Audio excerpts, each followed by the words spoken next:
దానికి కొమ్ము-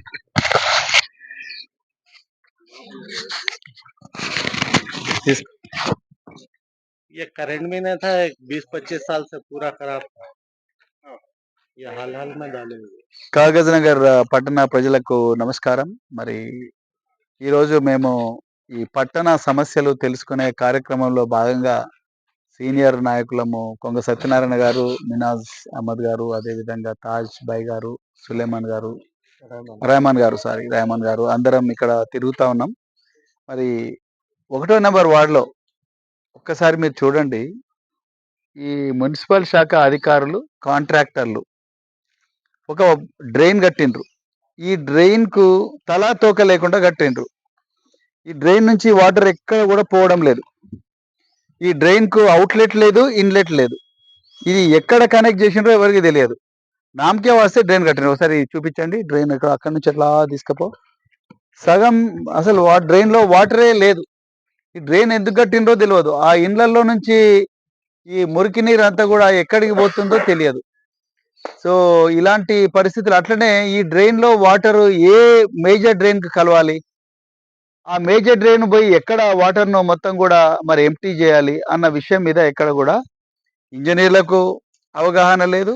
అదే విధంగా మరి ఆ కాంట్రాక్టర్లు కూడా అవగాహన లేదు. మరి మున్సిపల్ చైర్పర్సన్ అప్పుడు ఎవరు, ఏంటి, వాళ్ళు ఏం జరిగింది ఇక్కడ, అసలు వాళ్ళు వచ్చి ఎప్పుడైనా చూసిండ్రా, ఇక్కడ కౌన్సిలర్ ఎవరైనా చూసిండ్రా? ఎవ్వరు చూడలే. అందుకొరకే దయచేసి ఇప్పుడైనా కూడా కాగజ్నగర్ పట్టణ ప్రజలు రాబోయే మున్సిపల్ ఎన్నికల్లో దయచేసి ఆలోచించి పనిచేసే వ్యక్తులను ఎన్నుకోవాలి.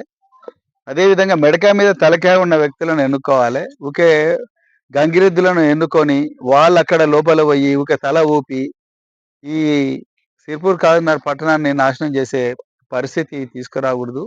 అందుకొరకే మేము ప్రతిరోజు కూడా ఉదయం ఈ కాగజ్నగర్ పట్టణంలో ఉండే అన్ని బస్తీలు మేము తిరుగుతా ఉన్నాం. 15 సంవత్సరాలు ఒక ఆయన ఎమ్మెల్యే చేసిండు, ఇంకొక ఆయన 4 సార్లు వాళ్ళ కుటుంబం ఎమ్మెల్యేగా పనిచేసిండు. కానీ కాగజ్నగర్ మాత్రం, కాగజ్నగర్ పట్టణంలో అడుగు పెట్టంగానే ఒక శ్మశాన వైరాగ్యం వచ్చేటట్టుగా ఉండకూడదు.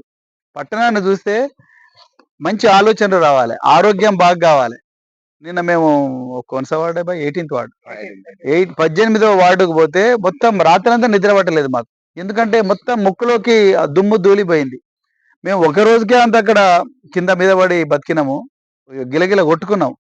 మరి అక్కడ 50 సంవత్సరాల నుంచి ఆ సిర్పూరు పేపర్ మిల్లు దుర్గంధం, ఆ దుమ్ము ధూళి పీల్చుకుంటే ప్రజలు బతుకుతున్నారు. వాళ్ళ ఊపిరితిత్తులు ఏమైనాయో, వాళ్ళ రక్తంలో ఎన్ని రసాయనాలు ఉన్నాయో, ఎంత విషం ఉందో ఎవ్వరికి తెలియదు.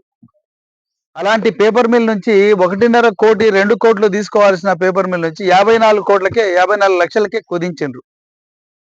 कागजनगर पट्टन प्रजलाला आप ध्यान से सुनो और आप चौकन्ने बनो और क्या अपने आजू बाजू में क्या हो रहा है वो देखो।